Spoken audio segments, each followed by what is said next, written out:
Hello, people. This is Mac coming to you today from a lakeside view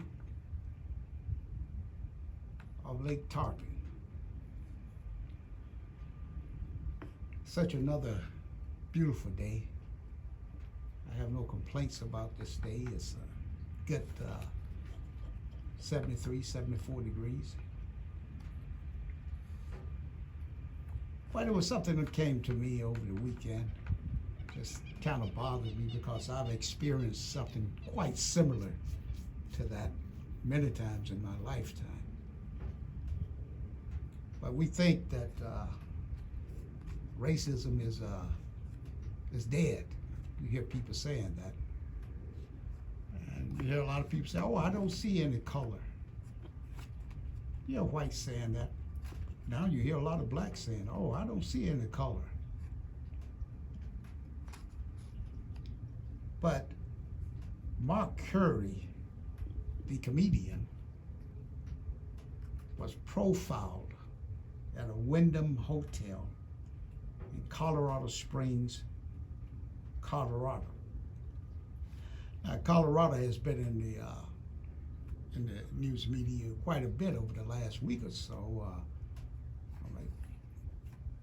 Maybe a couple weeks, because Deion Sanders has decided to switch allegiance for what his reasons are, whether it's for the money or for whatever. We don't all know the real details of that, except for what he has told us. But anyway, there's a lot of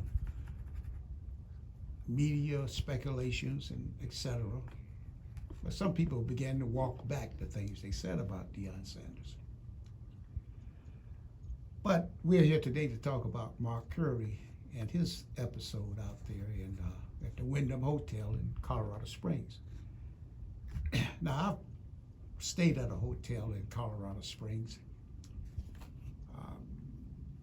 and I've been to Denver as well. But in Colorado Springs, I can recall some abuse that I received, what I call racism. But in Mark Curry's situation, here he is, a black man, sitting in the lobby of this Wyndham hotel. Some type of miners hotel. Something with miners in it, in the name of it. Minding his own business. And here a guy walks up to him and asks him, is he staying in the hotel? And he brings with him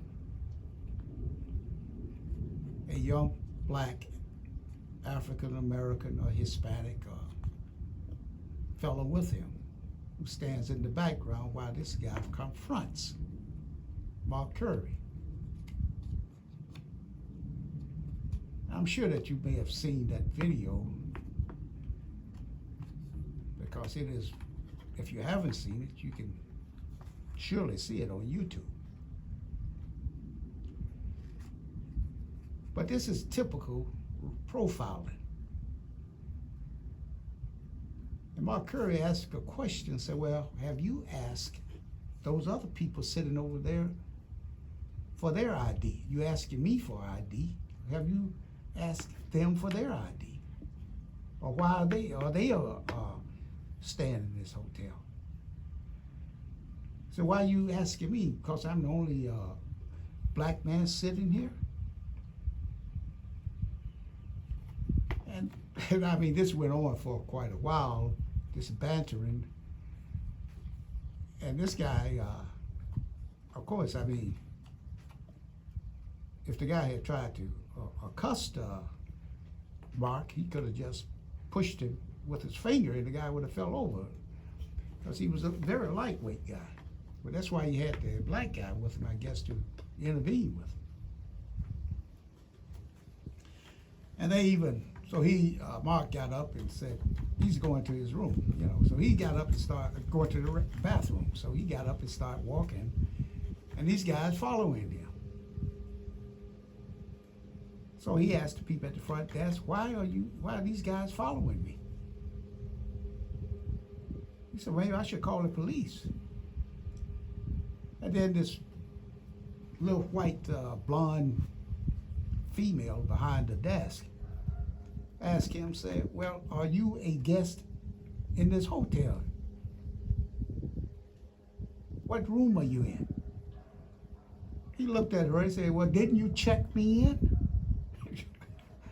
And this was pure. I mean, she couldn't have forgotten this guy, forgotten Mark from checking him in. He'd only been there, I guess, that day, or I don't know how long he had been there, but it's not that long because he was in Colorado Springs to perform at a club that was right within walking distance of that hotel.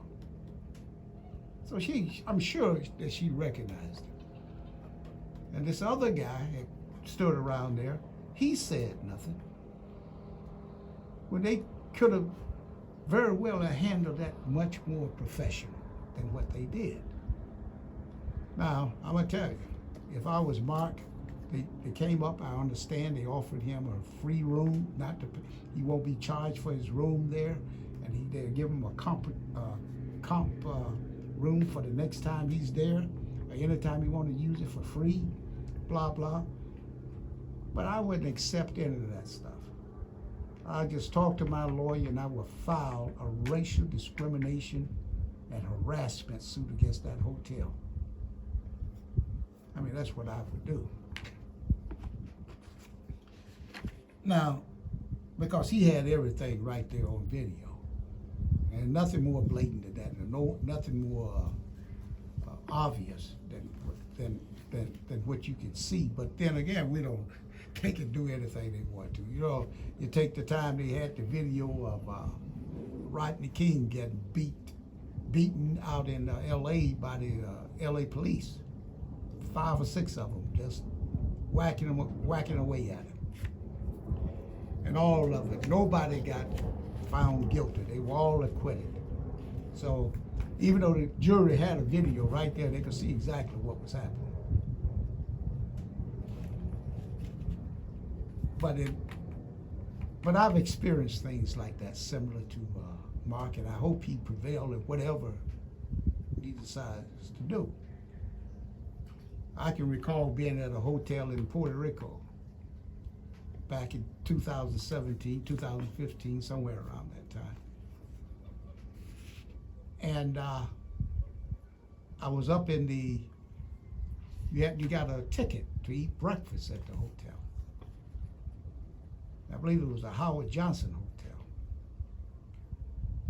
And I went upstairs to get coffee and a sweet roll or whatever they had. I did that. I was there for about 3 days at this particular hotel. And I went up there and I did that for 2 mornings in a row. And there was a woman up there who worked there. She was the manager. She never said anything to me about a ticket. But the next day I went up there, here was another person up there, and the same woman was still there. And he wanted to know if I had my ticket. He looked at me. I mean, he was mean and rough about it. Now this was a black Puerto Rican. And he was all mean. I said, and I pulled out the ticket to show it to him, you know, because that's what we're supposed to do anyway. But nobody asked me for that before. And I wonder, and I think about it, did he ask those other people for a ticket? But once I showed him the ticket, then I knew why he didn't ask anybody else. Because he said, oh, you're a guest in the hotel, sir, I'm sorry. Oh, I thought you had just walked in off the street. I mean, that told me right there that I was profiled as a black person. A black man could not just be in there without he having to show his ticket. But the other white guests in there, they didn't have to show any ticket. So, needless to say, I was there with my son. We just packed up, moved to another hotel on the near the casino, the Hampton, which was a much better hotel. And nothing happened there, at least that I can recall, that was so blatant as that was. And I've seen these things happen so many times in my lifetime. And that's what I talked on one of my videos about how